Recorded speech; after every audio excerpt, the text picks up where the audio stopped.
6:35. Does the Finance Board want to open the meeting? Yeah, who's there from finance? Peter. Peter and Peter.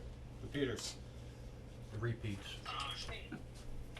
Okay, yeah, I know Josh is, alright, great. Yeah, let's, we'll open our meeting at 6:34 PM. Okay, sounds good. Please know that this video is being broadcast live and digitally recorded. And we will start with open session. Is anybody here for open session? I see a couple people there. Anyone here for open session? Nope, you're not. Okay, sounds good. Let's move over to announcements. Recording in progress. Okay, so announcements, we have Memorial Day Parade coming up, this Monday, this Monday, a week from today. Yep. Parade starts at 11, from there, everyone's going to parade down and end up at the Common, where there'll be a ceremony roughly around noon, by the time everybody filters through. The Memorial Day Parade Committee has been working very hard along with the Vietnam Memorial Committee to do this whole unveiling. There's a monument up there, if anyone has noticed, that's all covered up. It is officially there now. They're going to do the great unveiling of it at the ceremony, which will be lovely. They have all these flowers, plants around. They've all been doing a very good job trying to get the Common looking very nice. There's a new eagle up there, and there are cannonballs, and everything's been refurbished, and there's the cannons on platforms now, and all kinds of stuff, and it looks fabulous. They've been doing a great job. After the ceremony over in the Common, everybody is welcomed over here to the senior center and the parking lot area, where there'll be some military vehicles and cars parked that were in the parade, and also the seniors will be doing the ice cream social, and the Lions will have their food truck out front. Then they'll be handing out hot dogs and sodas, I believe. So it's like an after party afterwards. So everyone's welcome. Come on downtown to watch the parade, bring a camp chair, and find a good spot, make yourself comfy, and then head on up to the ceremony. And like I said, the Memorial Day Committee has been working very hard on this, and they've been doing such a good job. Everyone should come down and see the whole unveiling. I think it's definitely gonna be a good, and the weather is looking lovely. Not too hot and no rain, so let's hope for the best. After that, we have the June 11th, the Hubbardston Fair, which is 9 to 2 up at the rec field. I have a lot of things planned, a lot of fun activities for kids. There's gonna be a band playing. There's some new food trucks coming this year, and we have lots of vendors and activities and all kinds of things to be entertained by. There's a ukulele guy, and there'll be the reptile show and all kinds of good stuff to just, again, be entertained by. It's always free to park and free to enter, so again, bring some camp chairs or a picnic blanket, come on up and enjoy the day. Lots of local businesses as well up there selling wares. The rain date is the 12th, again, same time, 9 to 2. Then after that, we have the Dinghy Dash. Wait, I'm gonna jump in real quick. Sorry, okay? go ahead. No. So, just a couple things. So chronologically, I know that's how you like to do them too. I forgot to jump in after the first one. But I just want to mention, annual town meeting. Ryan, want to give a couple quick stats on the date and time and location of that? Sure, so the annual town meeting is going to be June 7th at 7 p.m. at the Hubbardston Center School. We encourage people to get there early so that they can register, and we can get our quorum to deliberate what is now 23 articles. Should be pretty efficient, but lots of important decisions for residents to make, to include the annual budget, the other financial aspects of the town budget, like capital items, and then a couple of zoning bylaws that people should research and get involved in and understand so they can vote informed. And the town election? The town election would be the following Tuesday, a week later. Polls are open from 8 to 8, and you should vote. Thank you very much. All right, and I got one more. So Rutland, the Jeff Stillings from the town of Rutland, he is member of the Historical Commission, former selectman, emailed me today to let us know that we are cordially invited to Rutland's 300th birthday on June 18th, which is pretty fabulous. So what he put in there as well, some of you may know that Hubbardston was originally a part of Rutland, and so he thought this was our anniversary as well too. But anyway, I've sent that out. We're gonna do another sort of email out to the town to make sure everybody knows that that's going on too, and that we support their celebration, of course. But he went on to the some of the details of a fire truck parade and cannon fire and some other cool stuff that we'll get out there. But I just wanted to note that as well. So okay, thank you. Okay. Alright, so then we move on to August, which is the Dinghy Dash. August 27th at 10 a.m. at the Brigham Pond. So if you don't know what that is, it's a cardboard boat regatta where you build a boat out of cardboard and duct tape. And then we paddle them around in a little circle, and the fastest one without sinking wins.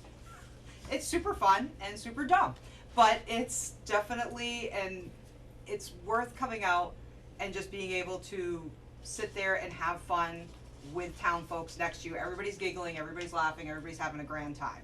So it's one of those things. If you want to win $300, then you can enter. If you don't, then come sit and watch, because it's always a fabulous time. Some of these people are very creative with what they do with cardboard and duct tape.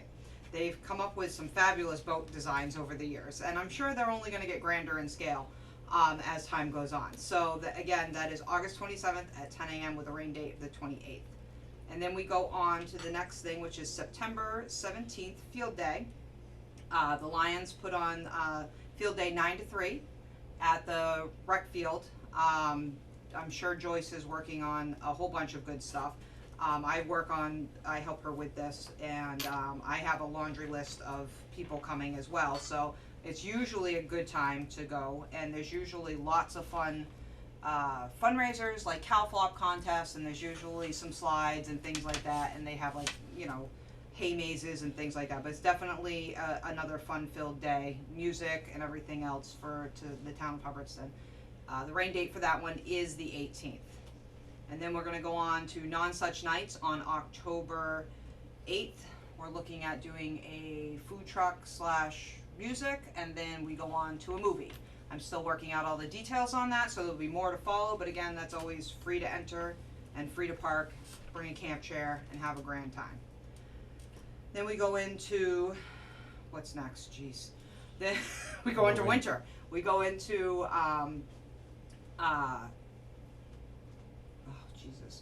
Christmas, which is the light fight. I'm like brain fart today. Sorry, I've had a lot of sun over the weekend. I'm like totally sunburned. So light fight is the first 3 weekends of December.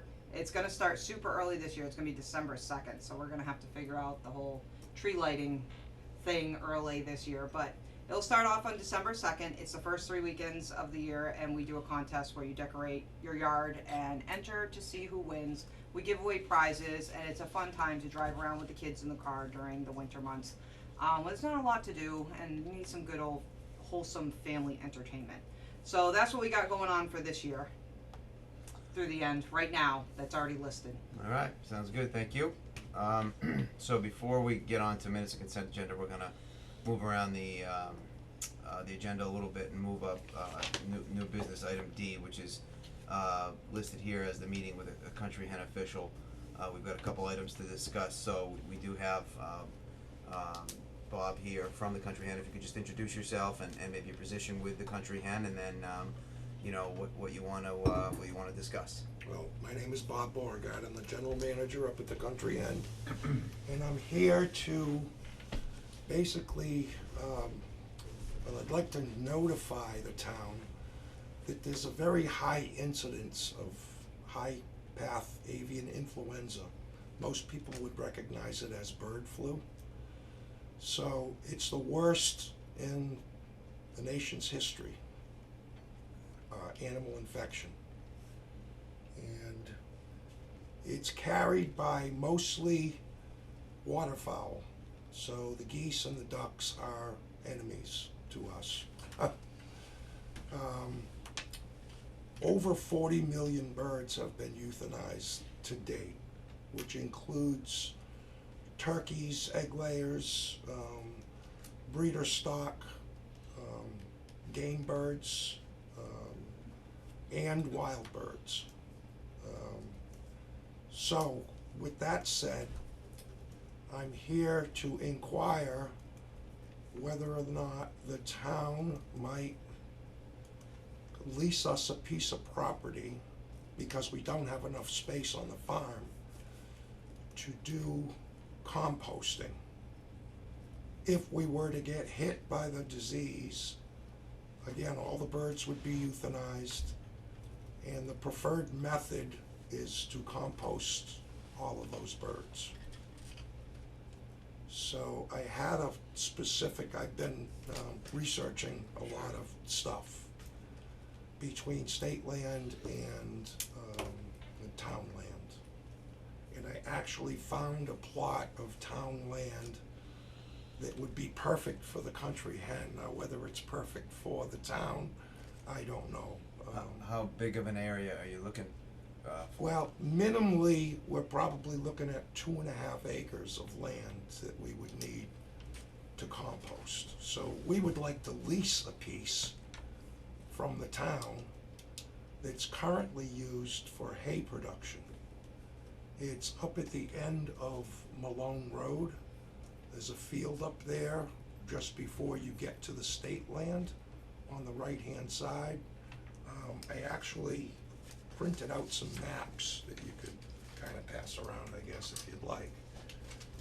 Ryan, have you seen these yet? Yes. Are these the ones that we lease For haying, for yes. haying? Okay.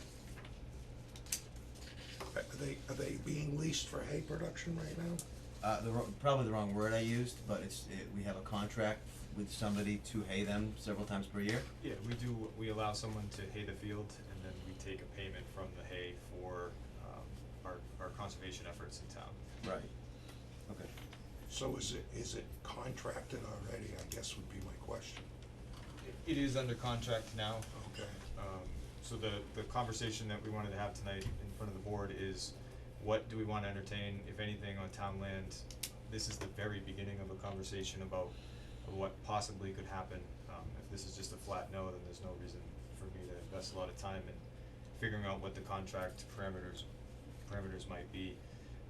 One thing, Bob, you mentioned in a conversation with me is the state is what's requiring some of the methods that need to be done here with the chickens, so burial would be preferred, or the easiest method, the cheapest method, but it may or may not be allowed by state officials, so this composting is what's required, and that's difficult, especially given what the country has. What I did find out this morning is that DEP really wouldn't have any jurisdiction over that if it was on agricultural land.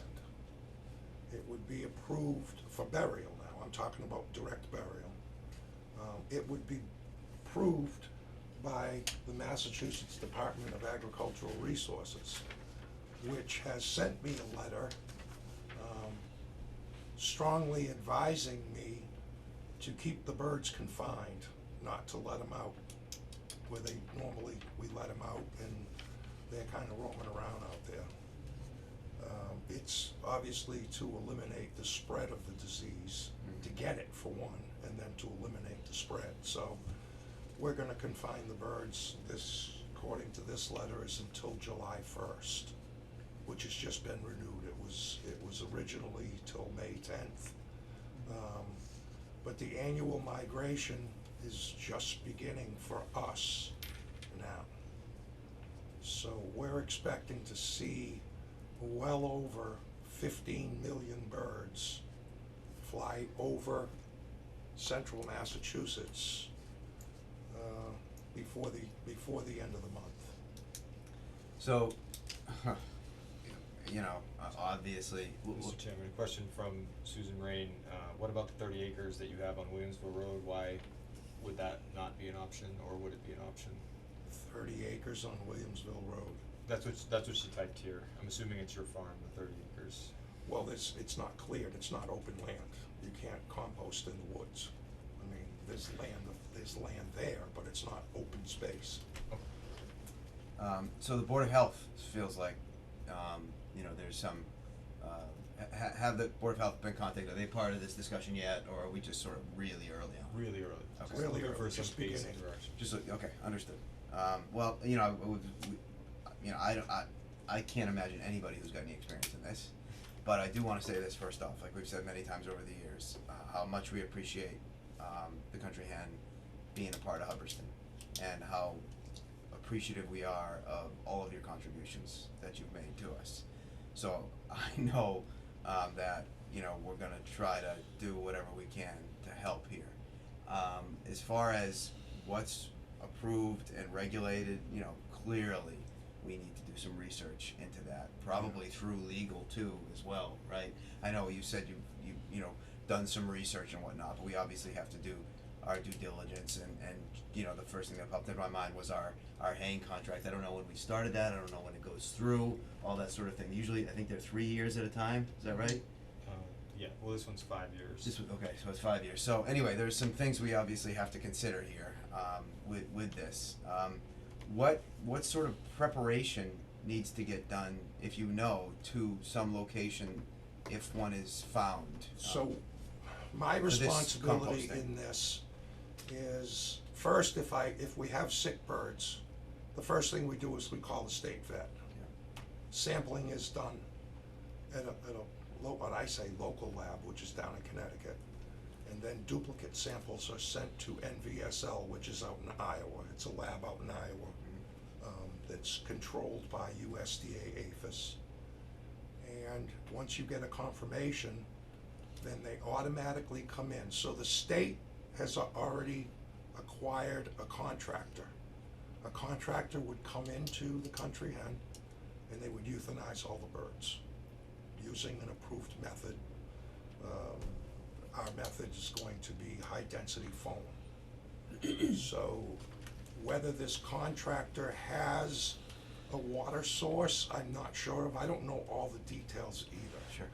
But when we did the experimentation, the town was used for a water supply through the fire department. So the town may get called upon by the state for that, I don't know. The state basically contracts the contractor that has experience in doing this particular thing. My responsibility in all of this is having a plan prior to this happening. And I've been trying to develop this plan since December 15th. And it's very difficult to work with so many state officials that I've really gotten nowhere. Their whole thought on this, and of course it does happen at some places, but most places it doesn't, is on-site composting. They want you to compost on-site inside the buildings. Well, the problem with doing that with the country hen would pretty much put us out of business because of the length of time that would be necessary to do that. So it would wipe us out without question. Bob, what is the length of time to compost? So, dependent upon the time of the year, it's been done in 60 days. Really? Basically, you need to get 131 degrees into that pile in a 15-day period, then you roll it, you mix it, and you do that again. Some moisture might be necessary to add some moisture for the second run to get that, but it can be done in 30 days. And so what is done with the compost?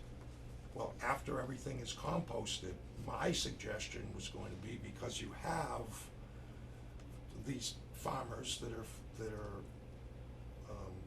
using Compost the land instead for of hay, fertilizer. it would be the best natural fertilizer that you could possibly get your hands on. So I think that would just be a matter of giving it to the town or to the farmer to move it and spread it on to those sites. After educating everybody about the process and the fact that the hazard is eliminated and all that other stuff. Right, that it is, would come up. honestly, it is considered by DEP to be infectious waste because it's a disease. But it's not a transferable disease to humans or anything like that. It's an approved method, composting again being the best method. Does The state would hire what's called an SME, a subject matter expert, that would have the responsibility of making sure that the compost, the whole process is done by the book. Are we, I don't have any basis for asking this question because I don't understand it, but are we in like a migration zone? Or is the whole like country subject to It's putting the together Atlantic- plans? So there's 4 flyways in the country. Alright, flies away. There's an Atlantic flyway, which is us. Okay. There's a Mississippi flyway, there's a Midwestern flyway, and there's a Pacific flyway. So if you fall within So that. the birds are just coming up and they're kinda, you know, I mean, they just follow the coast. I mean, you see them. So You Bob, see the geese when they're flying over and you hear them. I don't wish you ill, so but in your opinion, is this not a question of if this happens, but when? In your expert opinion, you think in fact, You know, You're we're going to get hit? practicing the highest levels of biosecurity that we possibly can on the farm. So the birds are locked down, the gate is closed, we're disinfecting all vehicles that are coming onto, no matter which farm they're coming onto. You know, you spray the tires, our employees, we've gone through some pretty rigorous training.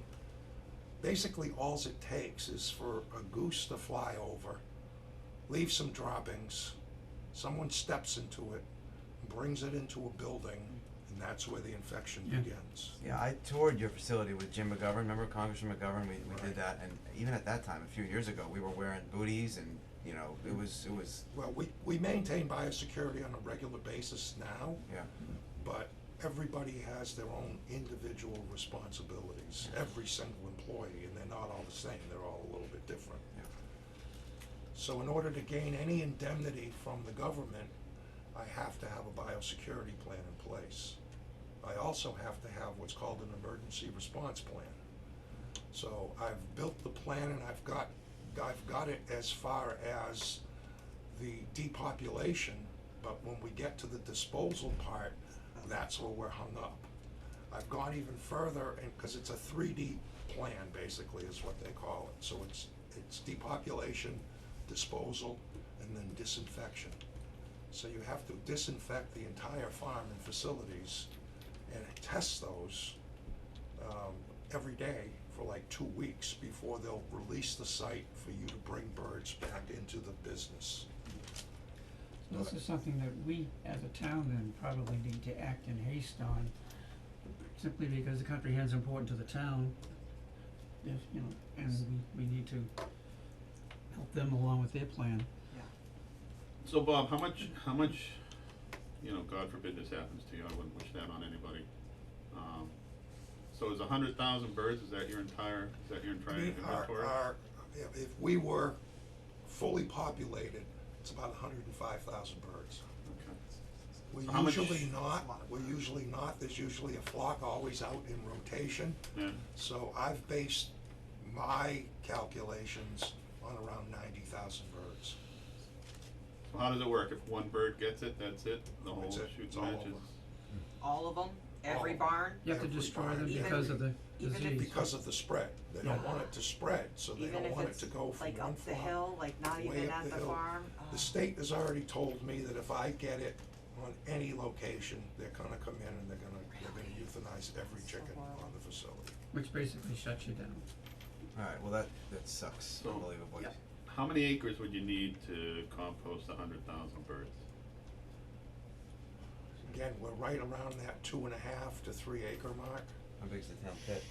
That's what I said, the town pit, cause the stink, I'm just like peak summer, 60 days of, ooh, I can only imagine just the wind blowing, there's nowhere in town you're gonna be able to Well, not You know, smell it. these compost windrows are built in a way that basically you're starting off with a 2-foot layer Yeah, that's 8 to 10 feet wide of wood chips. okay, And then you put a layer of birds on top of that. okay, so there's wood chips It's mixed in layer, with this. wood oh yeah, Alright, you're gonna so have carbon, absorb exactly. stuff, okay. Yeah, the effluents definitely would be absorbed by the wood chips. How, And then you put another layer of wood chips over the birds. yep, Put another layer of birds, and then you cap it with wood chips. with wood chips. Okay. Cause So I'm there's- thinking while you're- bears are gonna be on there and. Now, while you're doing it, obviously there would be some smell, but Yeah. once you get it capped, the smell It's goes good, away. okay, And once you get that 131 degrees into that pile, the birds are pretty much decomposed in that first 15-day process. Believe it or not, they're composting very large animals in this country right now, like cows, and because it's the most preferred Yeah. method rather than, direct burial. Direct burial is the second option, which is a good option because it's fast and it's quick, and we're looking at a site for direct burial up on Ray Sawyer's property. I've already spoken to Ray and he's good with that. He would, lease us the piece or charge us for a piece to do that. The state would do all of the excavation and all of that stuff, but now we've got DEP looking into groundwater tables. So. Can you get I- emergency funding or some sort of something? if Well, what this happens is they give you what's called indemnity, and basically they'll give you its change, you know what I mean? Yeah. For the value of the bird at the stage of its life. So we get indemnity for the birds. Now, that's all based on if you have these plans all put together, okay?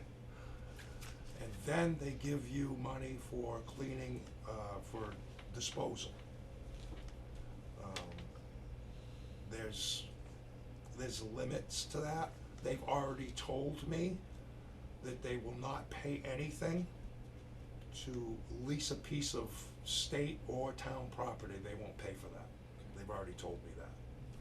So that would be a country hen payment that we would have to make, and that's why I'm basically inquiring to see, if we're looking at a ridiculous amount, then we have to find another option. So they're looking at 3 options right now in combination, is taking birds to Wheelabrator, the incinerator down in Shrewsbury, that they could only take 2,000 birds a day. So you know how long that would take us, right? 2 months, yep. So that, part of that combination, some on-site composting, which they're really pushing hard. We probably could compost some at the new site in between the buildings or in the empty building that we have. But not only the birds have to be composted, all the feed that's on site is infected. All of the eggs that are on site is infected. All of the manure that is on site is infected. So all of that has to be considered when you're doing this composting.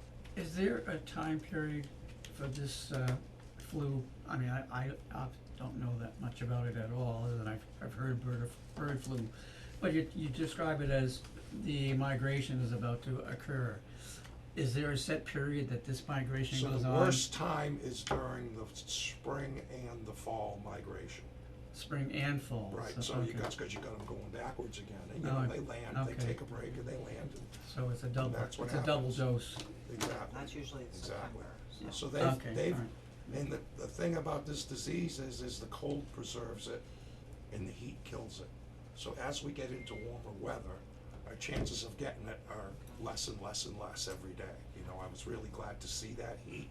As miserable as it was, I was really glad to see it. But we And also yeah, have to be prepared, you can't just hope, right? Exactly, Yeah.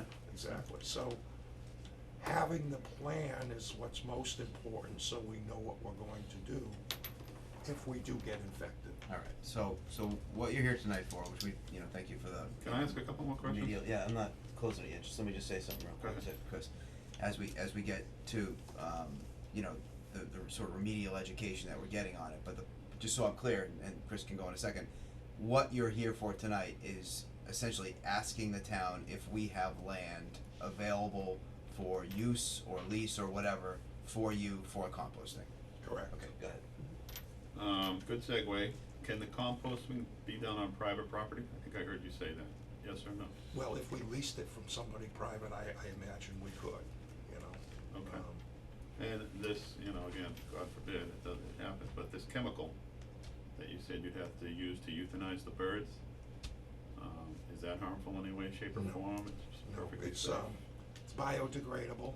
Yeah. It's already been tested. We've tested it at the farm. We did a test at the farm with the foam just to see how fast and quick and whatever else we could do, because we're gonna have to get that foam about 4.5 feet deep in every building. Incredible. So basically what it does is it pretty much just suffocates the birds, is what it does.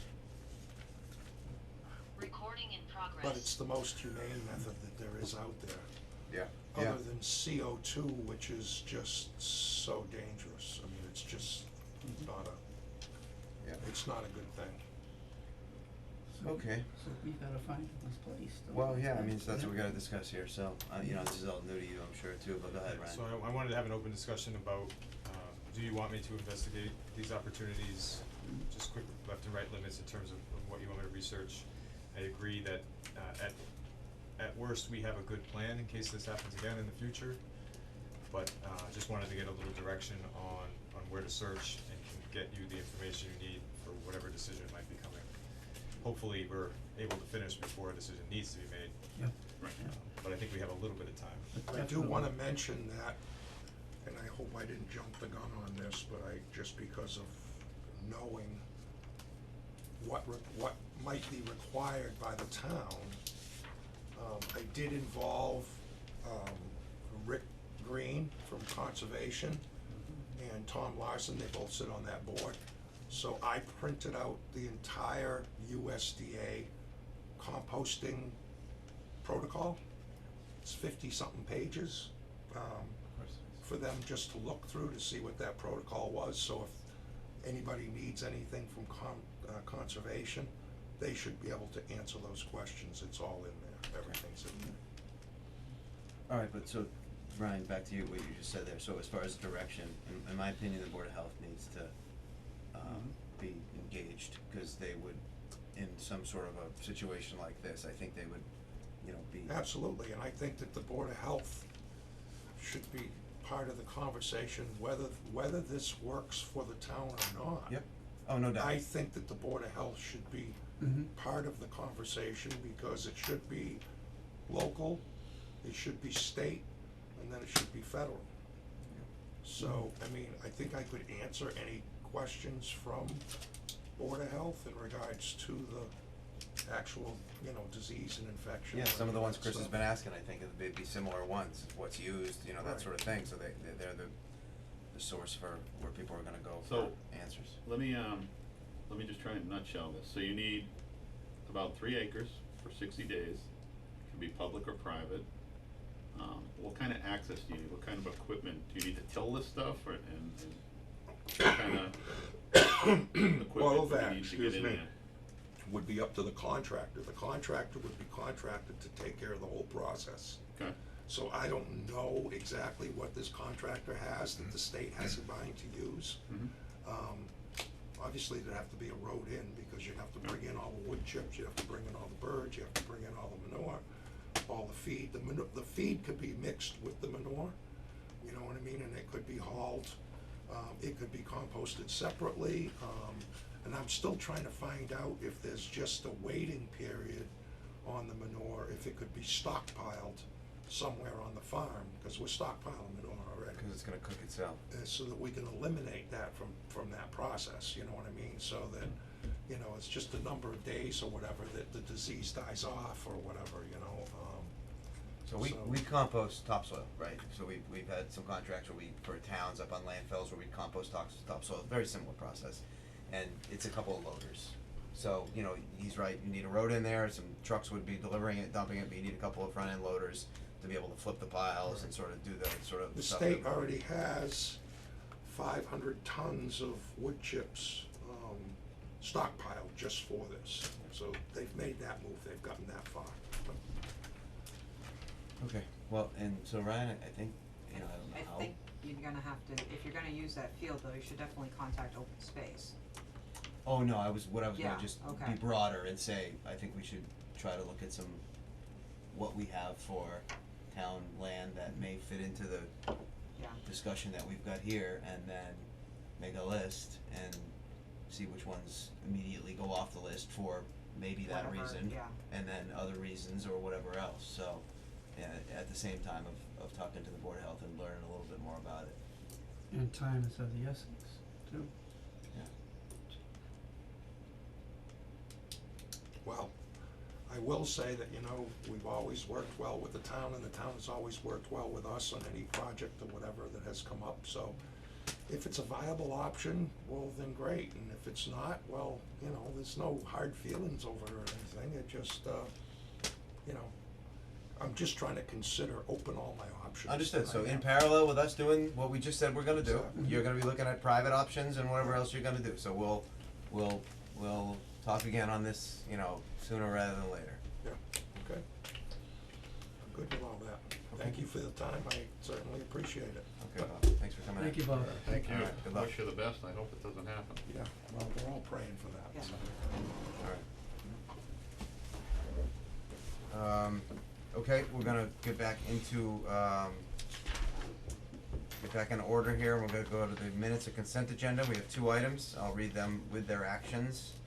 If anyone has a hold, please let me know, after I read the action. So the first is Nancy Rogan for appointment to Cultural Council. And the second is Brad Merkel, appointment to part-time police officer. Okay, no holds? I'll make a motion that we accept the agenda by unanimous consent as presented. Second. Any discussion? All in favor? Yes. Yes, okay.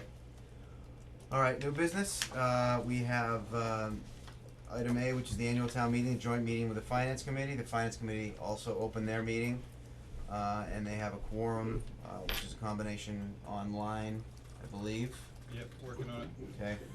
Someone's And- trying to log into the town account, so I keep getting kicked out of the meeting, but I'm working on it, and it'll Okay. be ready in 1 minute.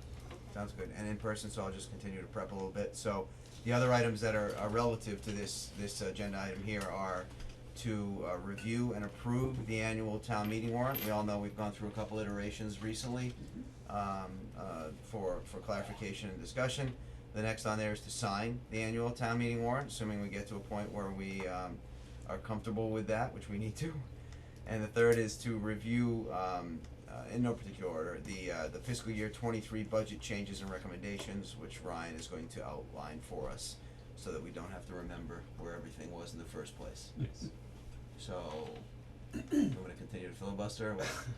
I apologize, I'm just trying to, there is no other meeting scheduled tonight, so I think what's happening is someone who wanted to join and listen to the meeting also uses this account for their meeting, so it's just kinda kicking people off. So just gotta get Susan back on.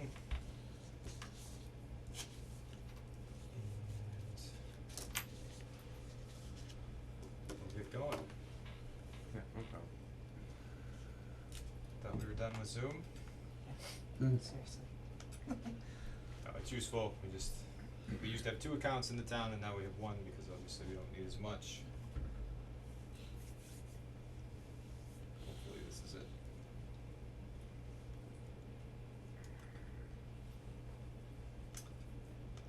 And I would, bounce around a little bit, which we've been known to do, but we don't really, have much else to discuss overall. It's all sort of related to this, so we just have to keep staring at Ryan.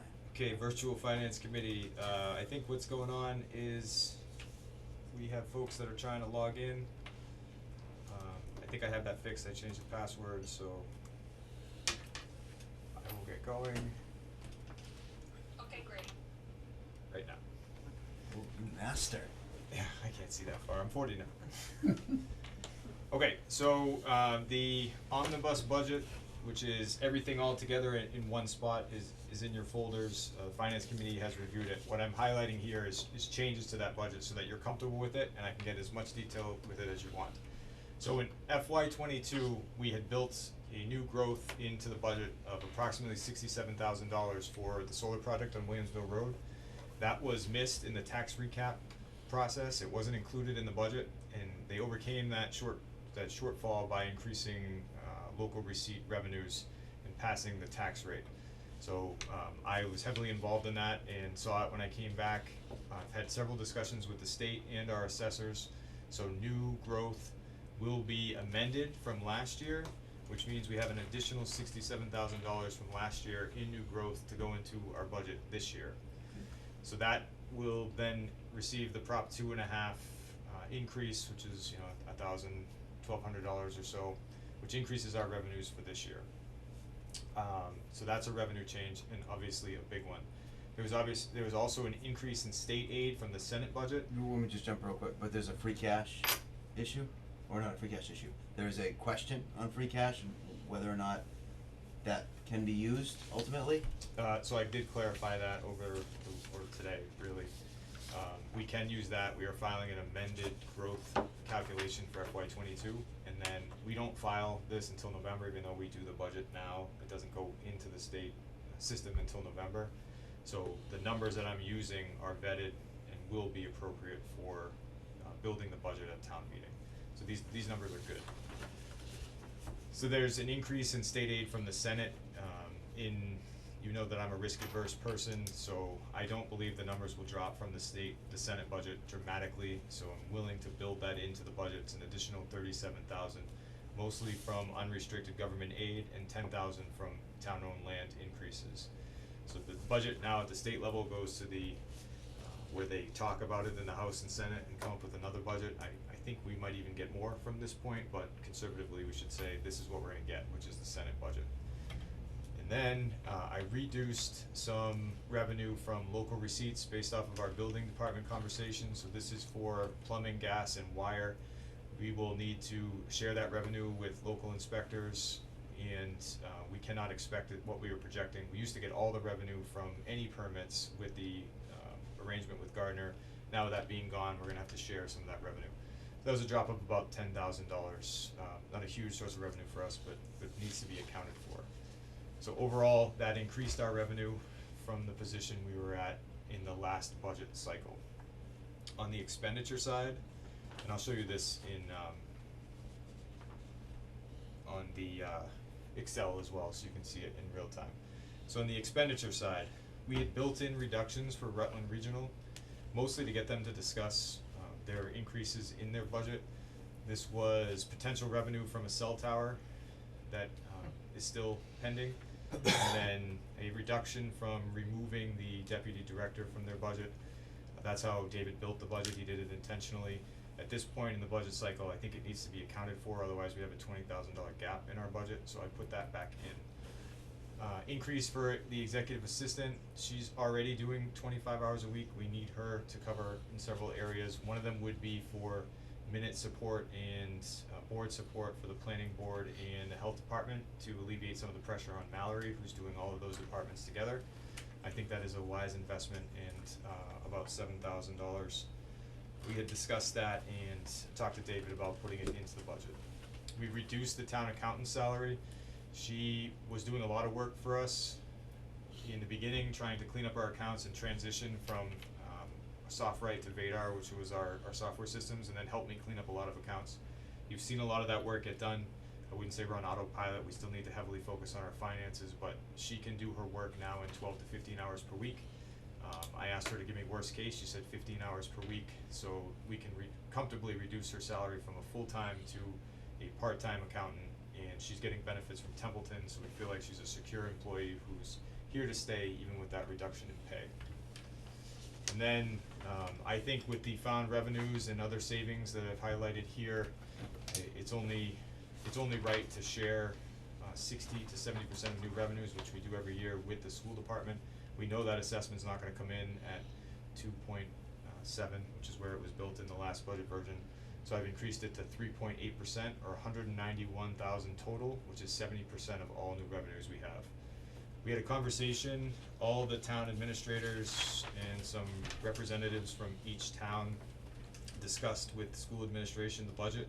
It is my opinion that they will reduce the budget this week on Thursday.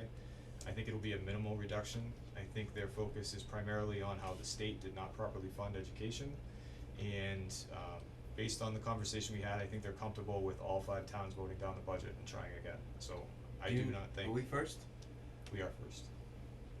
And what I mean is first town meeting, wise. So they know that we can't afford the number that they put out.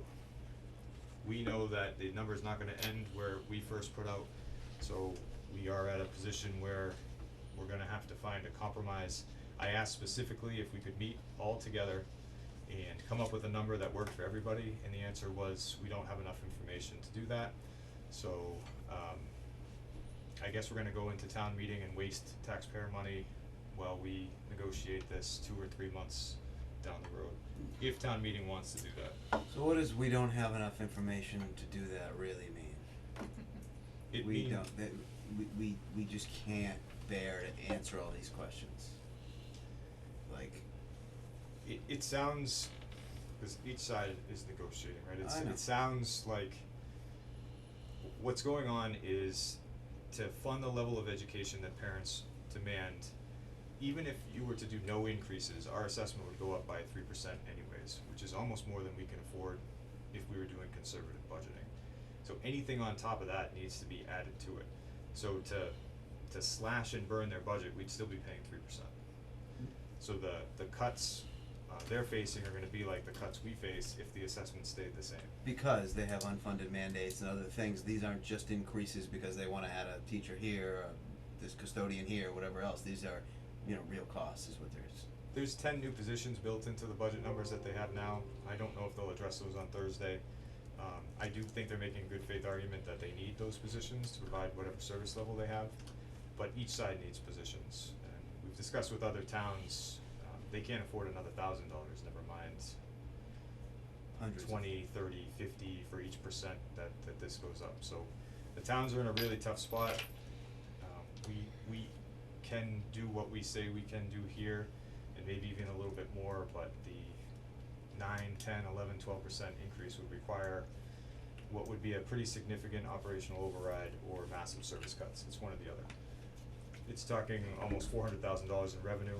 So for every $100,000 in revenue, you're looking at $90 on the average tax bill. So to cover the gap right now, you'd be looking at $400 per average household, so a $250,000 house. And that would just get you through FY23. That's not gonna build in growth for the years following. Wow, but the houses aren't even $250,000 in town anymore, so imagine what the bill will be. So the, it is dire. The way this process goes is if 2 of the towns vote down the budget, then the school committee has to reconsider it. That does not mean they have to lower it or increase it, they have to consider it. They are then to send another budget to the towns can or cannot act on that. And if there's no reconciliation before December, it goes to the state, and the state decides the budget. I'll just add that And there's it's, no debate there, right?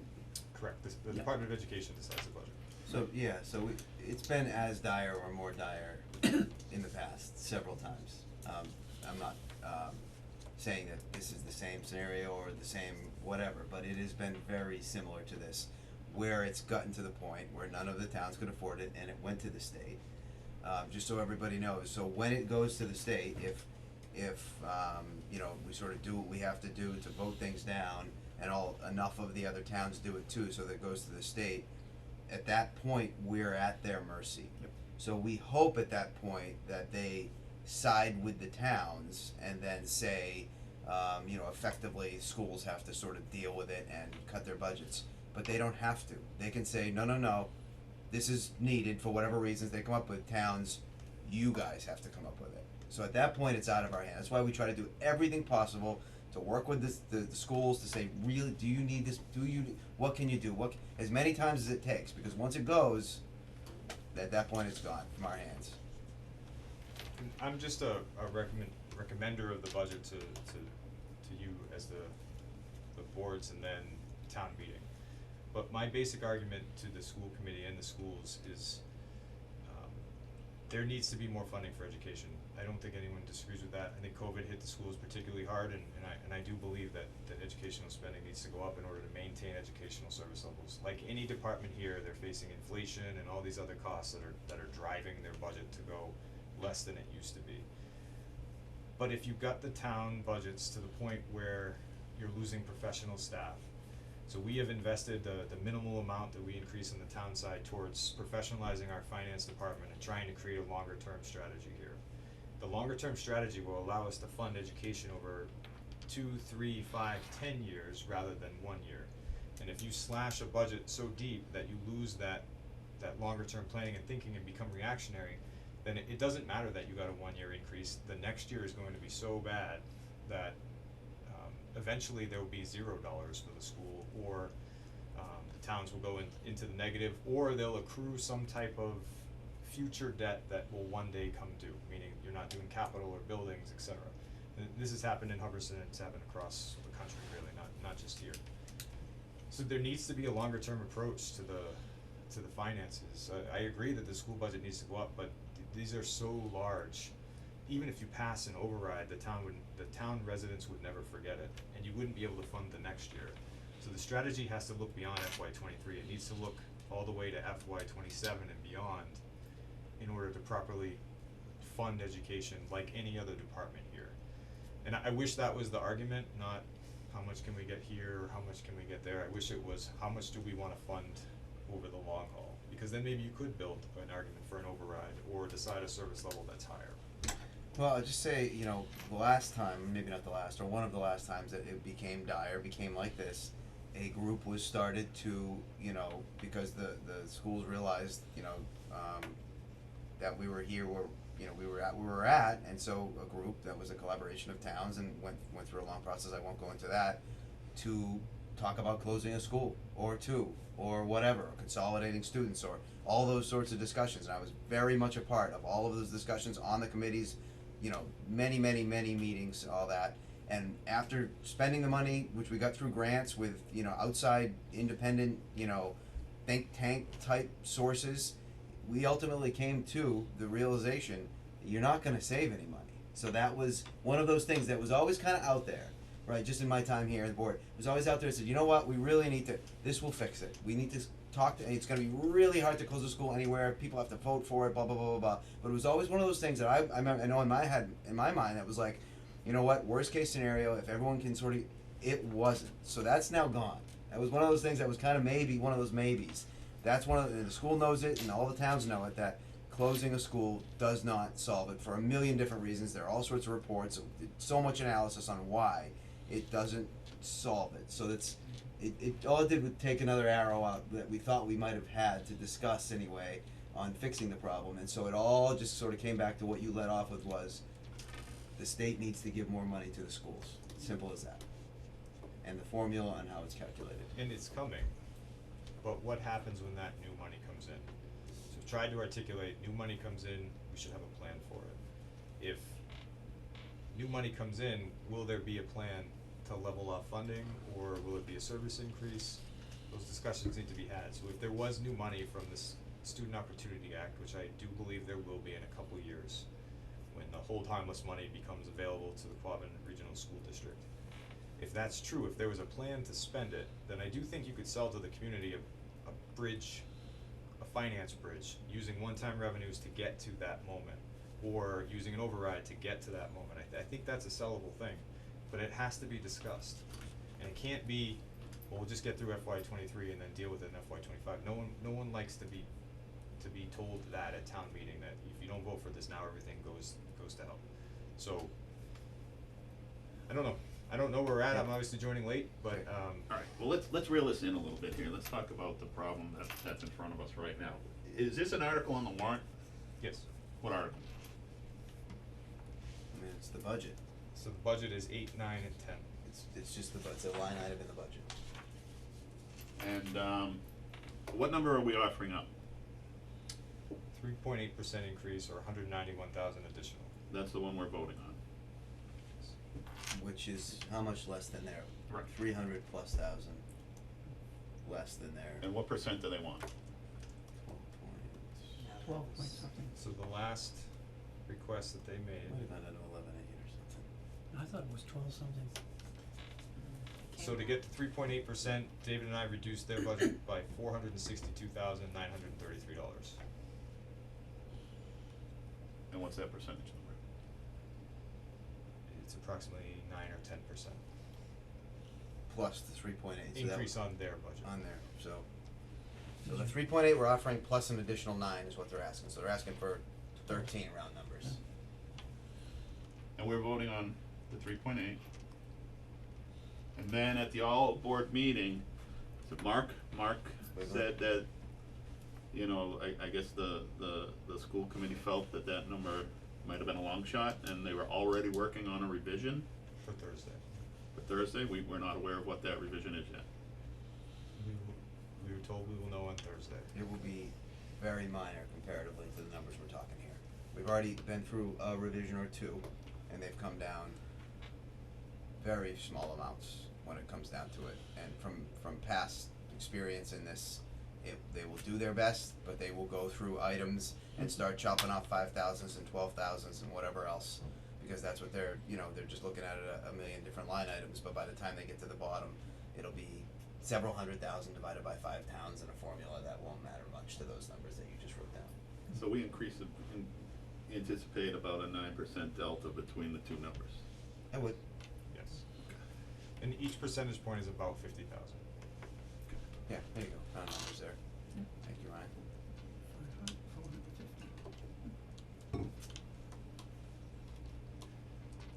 Very good. Thank you. Okay, all right. So other changes that we've discussed, but just to go over again, the capital plan. So the DPW had asked for an excavator, mini excavator. They asked 65,000 for the mini excavator. The actual quote, we have the quote in hand for July 1, if it was to be approved, was $15,000 less. And because of a totaled truck and a truck that is needed for the winter, they asked to move up their truck request from last year to this year. It's a $150,000 request, down from $220,000, which was a new truck. They're looking for a similar truck to the ones that we have now. So if that was moved, they would move the roof request to next year to alleviate some of the free cash pressure. And the total change in the capital budget would be to $444,500 out of free cash, or a $17,000 increase from what was proposed to you at the last point. So I can show you what that looks like right here. Okay, forget it's on there. So it's just moving money around here between years. Yes, and the Senate has an earmark in the budget right now for that DPW roof. We've been asking for other sources of funding to try and alleviate future pressures. We always do. Yep. Whether we get it or not is up for debate. So after the special town meeting in the fall, the free cash we have available in the town is $585,266. If you take out the $444,000 that I am proposing to you, the $5,000 tax title article, which we'll get to, the environmental study and remediation of the town pit, which we'll get to, and 2 transfers of $25,000 each to our stabilization, you're left with $36,000 in free cash to roll over to next year. Normally we like to roll over $100,000, but at the last meeting, David and I told you we are expecting more revenue and less expenses, so we think our free cash total will be healthy. So the first item that you mentioned, the 67,000, that wasn't classed correctly, plus an additional 37,000 that was discussed in there. Those aren't included in this. This is the free cash. This is the capital plan. Right, but those aren't factored anyway into any of this. Those effectively, if they came through, would be added to this at some point. Those would be added to the operational budget, which is what's allowing for the increase in school spending and the hours that we discussed in the beginning. Sounds good, thank you. So that looks like this.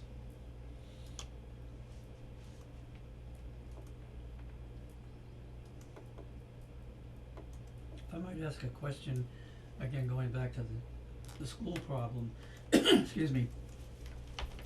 Even though with the, whatever the reduction they come up with, we're going to see an increase of what we ourselves say we can afford, it's still gonna be more. So with requests for various things such as. Pardon me, I don't understand what you said there. What? I'm saying, to me, the reality is, okay, on Thursday, the school, they're gonna come up with another reduction, et cetera. My feeling is, and we're going to then have to, with what they're probably gonna be asking us for, is still an increase of what we feel we can afford, but the 3.3 is what we're now at, right? 3.8. So my feeling is, in terms of the various requests for vehicles or this or that, if we are left with the reality that we have to come up with more than what we've have budgeted for, what are we gonna do? Where's it gonna come from? can we then say no to, are we really, committed to, if we approve the capital, request, et cetera, such as, right now I'm just looking at the vehicles, and then can we turn around and say, sorry, we gotta come up with the money somewhere, we can't afford to give you that right now. So the others, that's a good question, would you reserve free cash in case you needed to use it? It's a very fair question. We've built up the stabilization funds to the point where that's where I would go. I wouldn't defer capital, because you're gonna have to pay for it eventually Mhm. at some point. Mhm. And you're just shutting the town down if you do that. I mean, Yeah. shutting the whole plan down, so, yeah. And then hope you have some miracle financial recovery or some influx of additional revenue in the form of an override or some other item. But that's what stabilization's for, that's why we've been building up those reserves Okay. for that point. However, if you do that, you're committed to that for years, so it's gonna eat into your capital plan and other free cash mechanisms that the town has been building forever, but since my time here, we're focusing on it. Mm-hmm. Okay. So, if you look at the cover sheet here, Yep. I don't want it just to be word salad, so the changes right here in property tax and Prop 2.5 growth account for the new growth from last year. So the number that went into the tax recap was around 45,000. You'll see for FY 22 that I've highlighted this box in blue, it is 113,000. So that's where that comes from, and then it transfers over to raise the levy limit. And then that's the 2.5 increase people will see on their taxes. The only increase they'll see from this budget is that 2.5% that goes in there. The new growth number is certified at $50,000. I think we'll beat that a little bit, but it is hard to say at this point, and it doesn't finalize until September, so we're estimating it at 50,000. And then here is the state aid increase. Pretty healthy. We usually get 2 to 3%. 5% is a lot.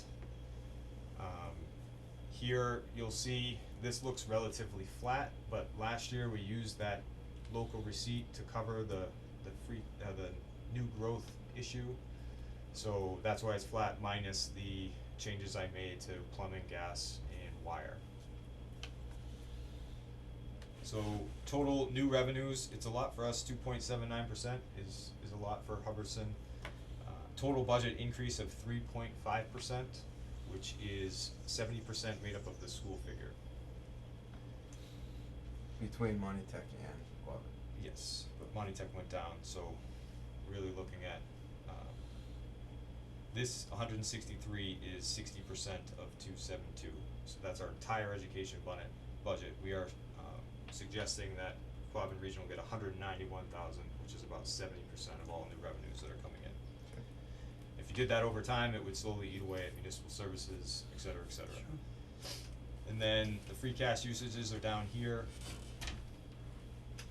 Capital budget, we'll talk about the articles, but these are from the articles, whether or not you want to include them. This is 25,000 each stabilization fund, which accounts for the increase in the budget and maintaining that 5% and 1% we want in stabilization and capital stabilization.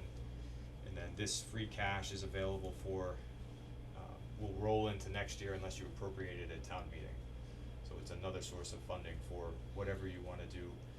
I like to suggest to you that number be around 100,000, so you can make sure that you have free cash for the next year, but we feel very confident that we will have that number. That'll be fine, so it's worth taking the risk. I wanna say this one more time, I said it a couple weeks ago, but I'm gonna say it again. In 2012, we were told we were gonna have to come up with an additional $565,000. So we're talking 491 here, whatever. That's the first time I ever got involved in town stuff, was part of the steering committee for an override. And put, 7 of us or so went into it, bought signs, tried like we had never done it before, cause we hadn't, to pass Proposition 2.5 override, cause that's what we thought in this town, and got as much support as we could from parents and everything else. Didn't even come close to passing. However many weeks later, after the school budget was finally resolved, there was no effect to the town.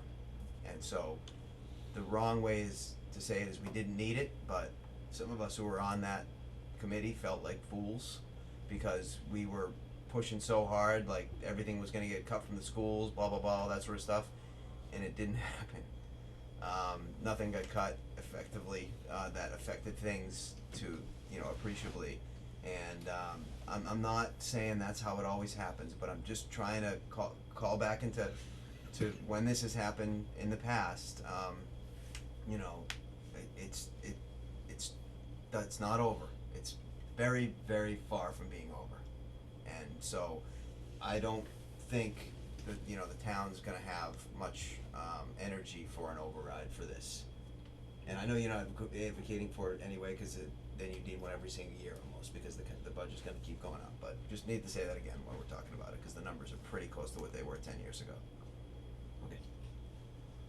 Can I ask just a general question, Ryan, and I know you don't have an answer, but just your gut feeling. Chris, you're the boss, you can ask whatever. Why do we always seem to get into these challenges when we go over the Klobman school budget, that yet we never seem to have any issues with the Monty Tech school budget? So the year prior to me getting here, there was a major increase in the Monty Tech budget that really, combined with the Klobman regional budget, caused a massive financial problem here, really. In fact, when I did my transition talk with Rayanne, she said, you need to be careful of the Monty Tech budgets, because it's gonna come and eat up your new revenue. But since that time, we've had a decline in enrollment. Mm-hmm. And that tech school is student in, we pay. It's a direct transaction, as opposed to the regional school where we're sharing, pooling resources in order to educate the region. And how many towns go to Monty Tech? 15? 15, yeah. That's a lot. A lot more time. So there are towns that face, like Gardner is constantly at odds with Monty Tech, because a lot of Gardner students are trying to go to Monty Tech for whatever reason, and they see larger assessments. We've seen ours going down, so they're wanting to attend Klobman Regional School District or other area towns' private schools. So that's why. And our assessment is based strictly on student population there? For the most part, yeah. The It's year more of a he's- direct correlation. The year he's talking about, we had 9 or 10 beyond the average that we had, and so it was an additional, it's about 9 or 10 grand a year, so it's around 100 grand that we didn't know was coming, and all of a sudden it just sort of popped in. I know that what she was talking about. Yeah. So it's not gonna stay flat forever. I do think it's bottomed out in terms of our level of students, and we'll probably start to go up again just based off trends. But unless there's a sharp increase in students from Hubbardson, we won't see a massive increase.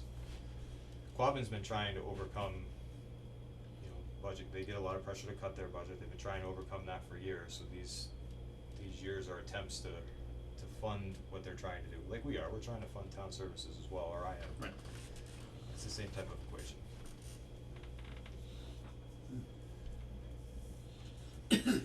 So these budget items flow into the town meeting warrant, which is what we really need to approve. The budget can change on town meeting floor. It doesn't have to be decided tonight. But I wanted to lead off with this discussion or answer any questions before we get into the warrant, so you can see the impact of the budget decisions. Okay, well, Very I'm sure it'll come up again. Let's get into it. Share this with Susan.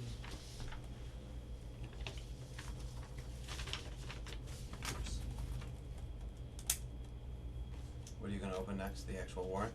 The warrant itself.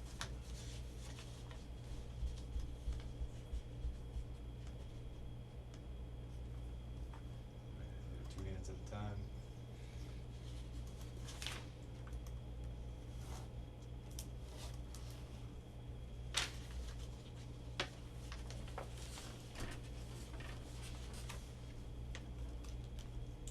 Are you gonna go to that, the warrant changes? Yes, that's a good point. So generally speaking, here are the changes. There's not a lot except for the numbers and some general editing.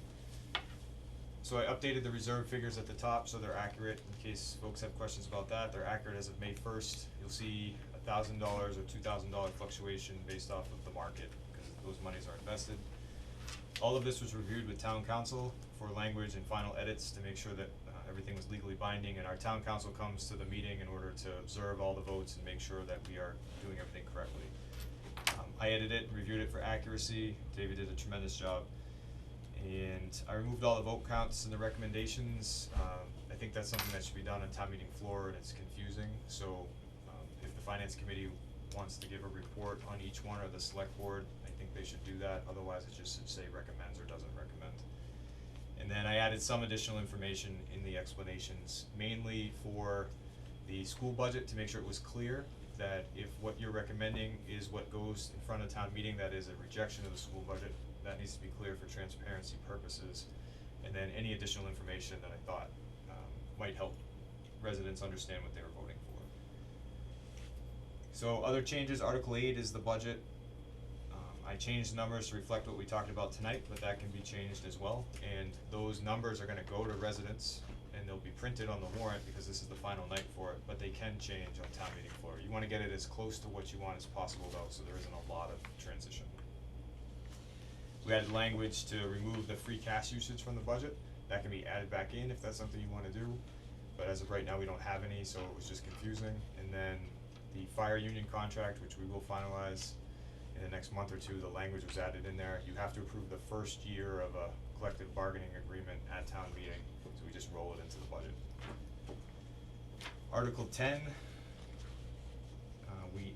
again, I added that language explaining if you are to take the recommendation that the town would be rejecting the school committee's budget. So we didn't do that a couple of years ago, and that caused some confusion, which Yes. is now made it onto your list for this sort of stuff. So lots of things have been done to try and make it as transparent as possible, to include separating the school budget out, so it can be its own vote. Okay. So we can straight up talk about the school budget, cause I think it's important.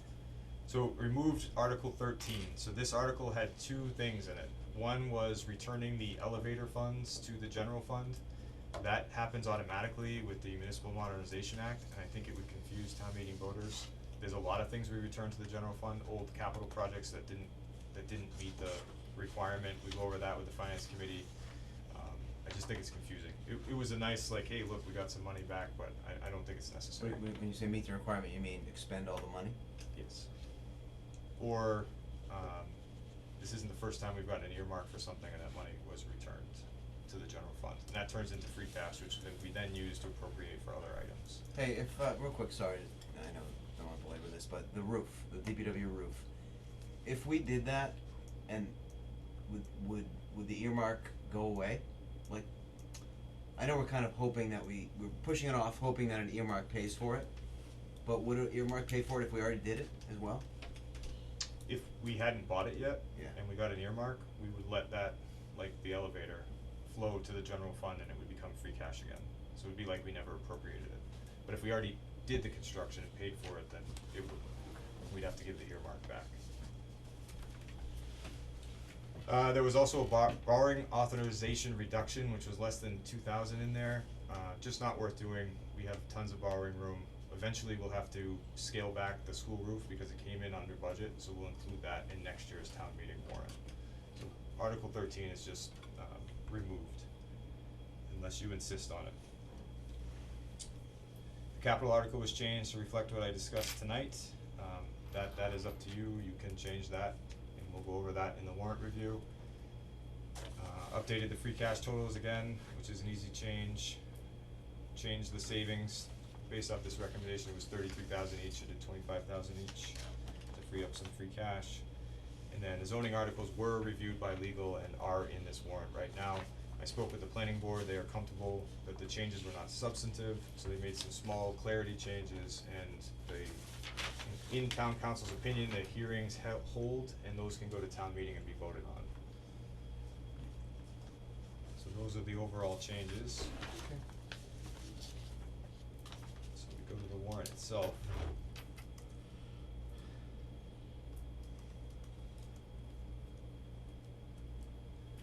So here you'll see the numbers were updated. The consent agenda has not changed.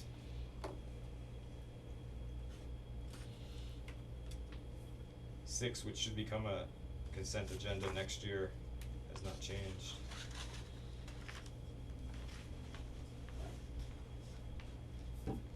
Article 7 has not changed and is a standard article just setting limits for our revolving funds. However, we added 3 funds. This is to give us some flexibility for the new building department arrangements.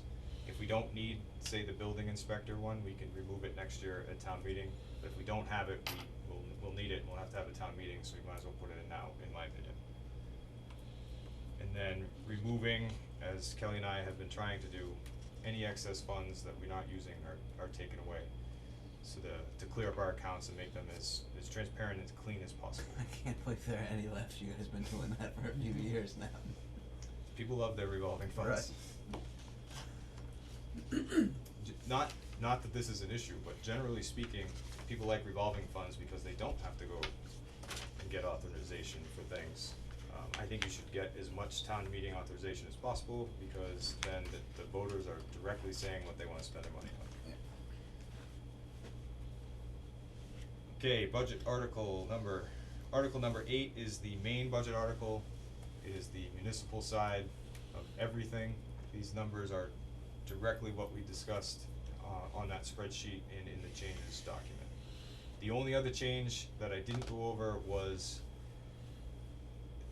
the retirement was budgeted like we were going to get the 1% reduction for paying it early, so we get a reduction if we pay it early. I put that money back in because I don't think it's good practice to assume you're gonna get a credit.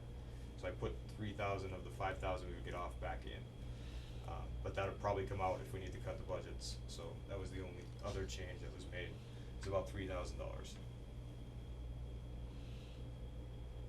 Ultra conservative once again.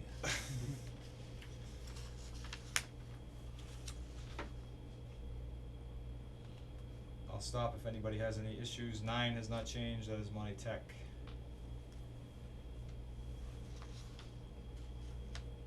Okay, 10.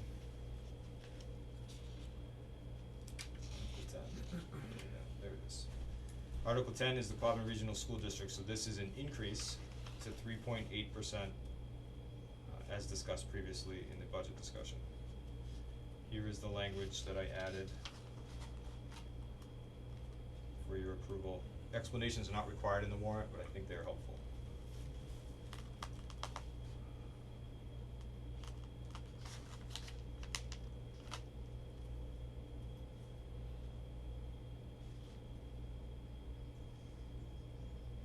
Okay. I mean, two towns are gonna, there's no way. The other 4 towns are all gonna go. So Barry and Hubbardston are in by far the best financial situations in this current version of the budget. It's not even close.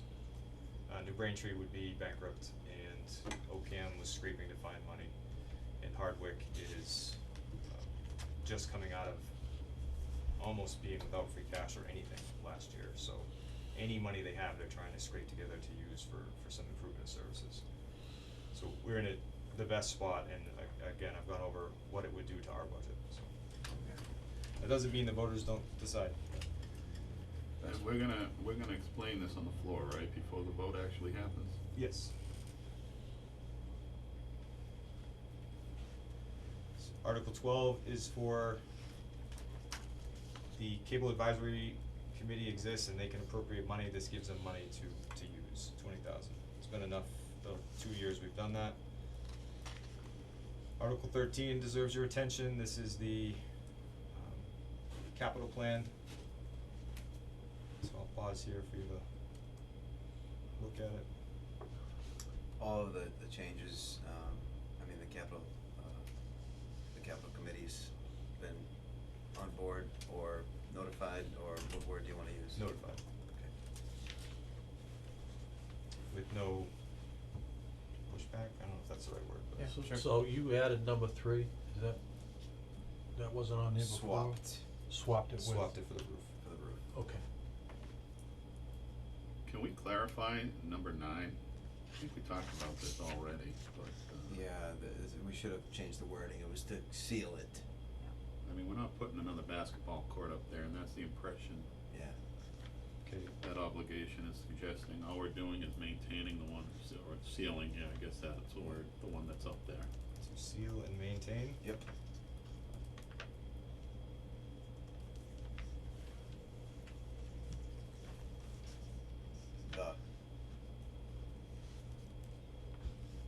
The existing. I like adverbs. The only. The only existing. Oh, you just keep, yeah.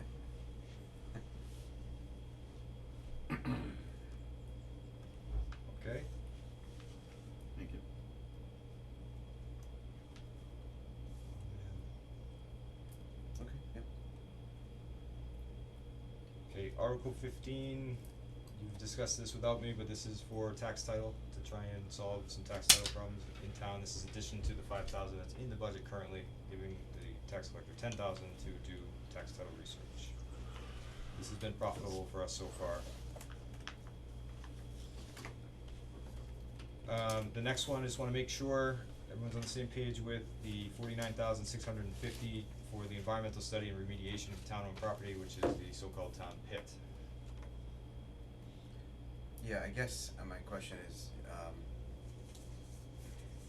to what end does this get us? Do you know? I don't know. The best way to describe it, it gets us to the next step. Okay, so I don't know that it should say to pay for the environmental study and remediation, cause and remediation means that we're actually cleaning it up too. And or, I'm just trying to keep the language so that we can, To pay for the environmental study, but I don't want it to sound final, like it's not final, like this amount of money will not do what needs to get done up there, so to pay for the How much is the study?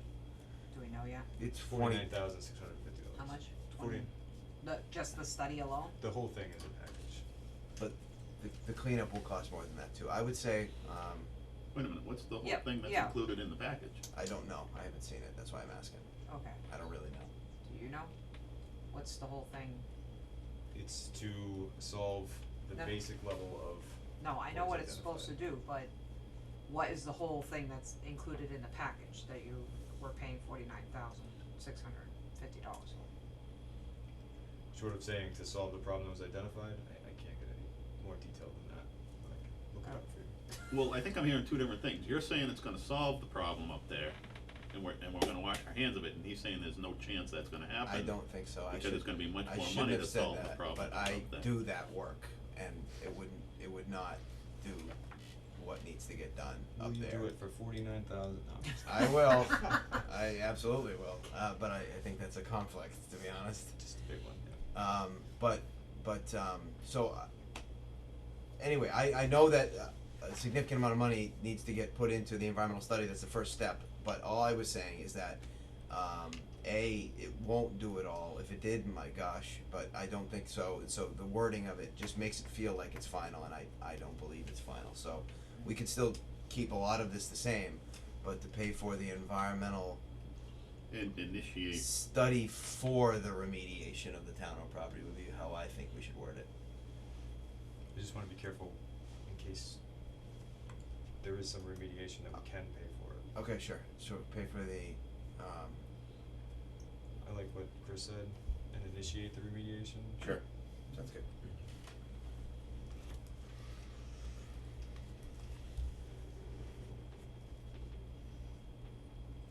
We'll charge $200 an hour for that, Chris. Good. checks in the mail, right? And I'm not trying to, Put it in big the time Chris here, Motion as well, but, don't forget. what'd she say? Put it in a motion as well. Thank you, Put it Susan. in the motion. Okay. But we may wanna say, That's $400 an hour for me. Lawyers. You're welcome. we may wanna say implement the remediation.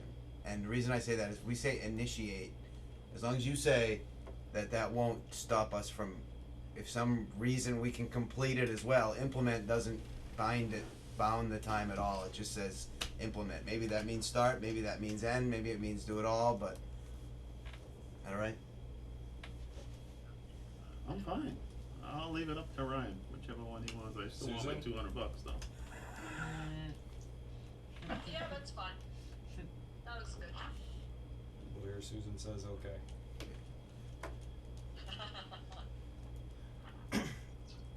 Okay, so for reserve transfers to the general stabilization and capital stabilization, if we did 25,000 a year plus occasionally increasing it, that would keep us on pace with your finance policies, so at least that every year would be smart. What are we doing? Hold on. 25,000 in Article 16 on the first line. Yeah. Yes. 2,500 it says. Another zero, there you go. Beautiful. Good catch.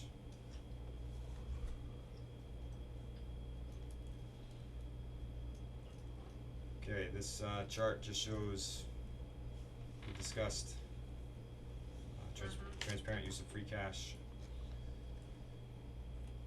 There's no change at all to the CPA articles.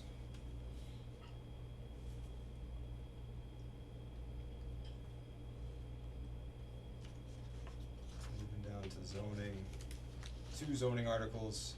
There was a good amount of back and forth with Alice and town council, a couple of our town council to make Shocker.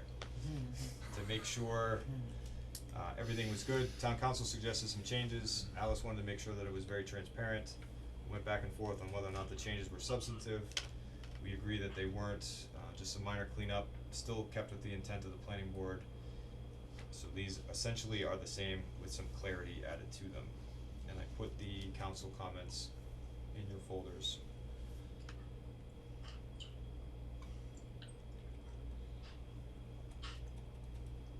Which article are you on? This would be Article 23. 22 and 23.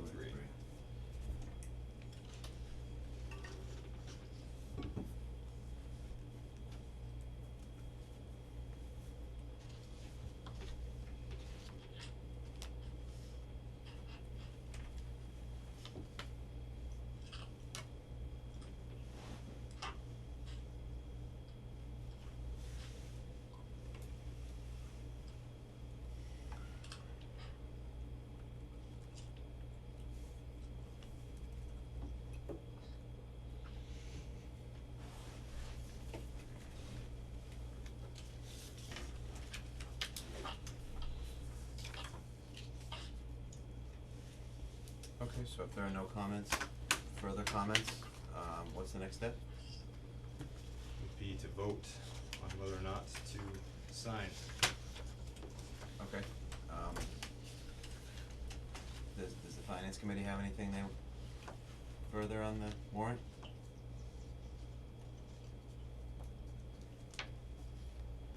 I'm good. Okay. Susan, anything? I'm not hearing what's being asked.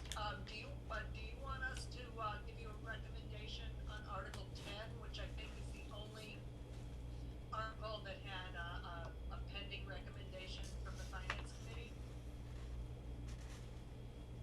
Yeah, all I said was, does the finance committee have any further, items they wanna discuss, before we vote on, closing the warrant? And, that is something that is applicable, so yes, I guess that, however you're gonna take action on that, now would be the time.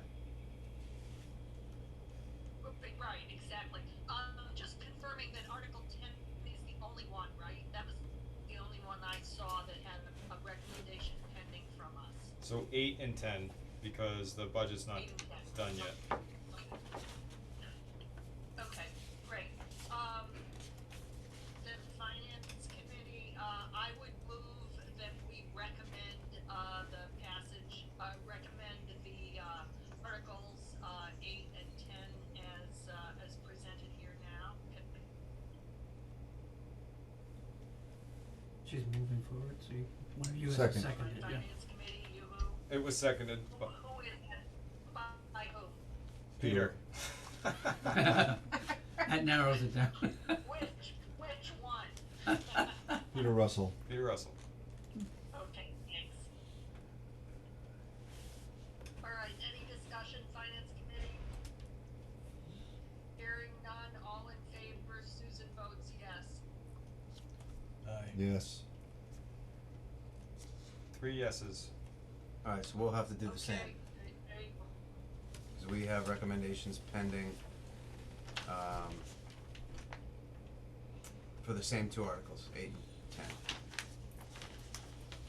10. I'll make the motion to accept and include the recommendation of the select board for Articles 8 and 10 as presented on the warrant. Second. Is there any discussion? All in favor? Yes. Yes. Okay, Okay.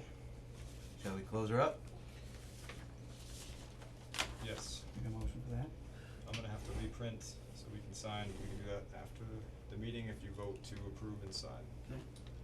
So I'll make the motion to officially close the warrant. Second that. Okay, just for discussion, so we're in discussion now, can we vote to approve and sign it like you just said as well? Yes. So we wanna add to that Yeah. warrant. Okay, to officially close the warrant and to approve the signing of the election town warrant. So we're gonna sign the warrant. Yep. Second that. Okay, any discussion? All in favor? Yes. Yes. Okay. Alright, okay, so do we have anything else for the finance committee, Ryan? So the only other item on the agenda was the transfers, so just explain that quickly. Any item that is transferred within a department, so if it's a DPW to DPW, it does not need a vote of the select board and the finance committee. If it was to go from DPW to another department, then it would need an end of year transfer vote. So the snow and ice was covered in department, meaning they used money from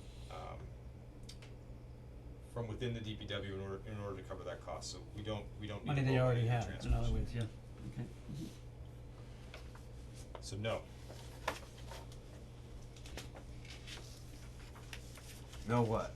We don't need the finance committee anymore. Okay, sounds good. I mean, that sounds, you know. Okay, motion Today. to adjourn, Second. okay, meeting adjourned at, let's see, 8:05 PM. Thank you all, and thank you for, allowing me to participate on this. Alright, thank you. Gentlemen? Thanks guys, see you soon. Take care. Alrighty. Alright, so that completes our new business items. We did them out of order a little bit as we discussed before, but since we